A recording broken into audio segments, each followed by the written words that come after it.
A little while back, I reported on Justin Trudeau talking about how he's a feminist and he's for the women.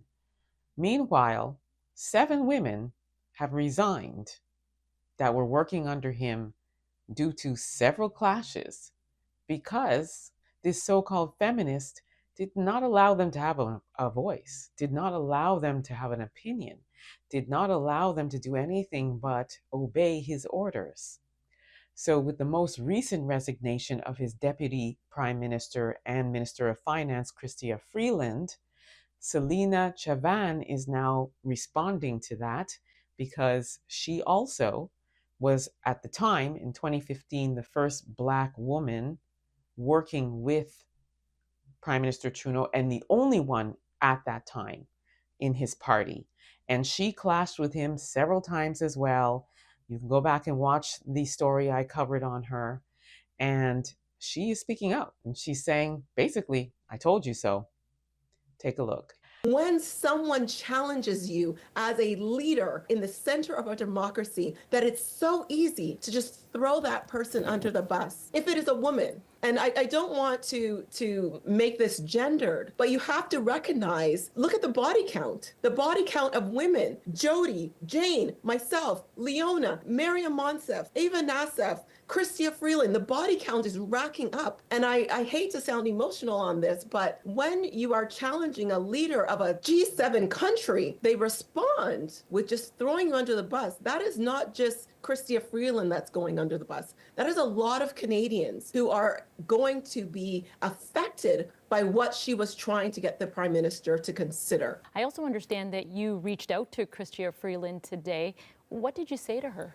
I just wanted her to know that I was proud of her. I was proud of her in the decision, and I wanted her to know that I was there for her. I think that this moment is it's like deja vu. It's like feeling this moment again. It's feeling that exact same feeling of saying, you're doing something that is wrong. You're doing something that Canadians deserve better. And when we challenge, when you consider yourself a feminist government, when you consider yourself a feminist who believes diversity is our strength, and as soon as you challenge, because you have the intellectual capacity and the fortitude and the courage to challenge someone whose name is Trudeau, and that just gets dismissed, or you get your life sort of turned upside down. I wanted her to know what I wanted to feel in those moments in 2019, and I think Jane and Jody wanted to feel in 2019, that I saw her, that I wasn't going to let her hang. And I did the same thing for Jody in 2019, and I'll absolutely do the same thing for Chrystia Freeland.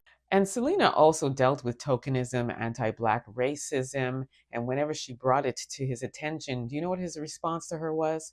Well, you're a strong Black woman. I figured that you'd be able to handle it. That's how he handled it when she dealt with anti-Black racism when she was in office. And the reason why Chrystia Freeland left is because she clashed with him on the way he wanted to handle the tariff threat by Trump. And again, not being able to have a voice in her opinion, but she's the deputy prime minister. So he had an issue with it.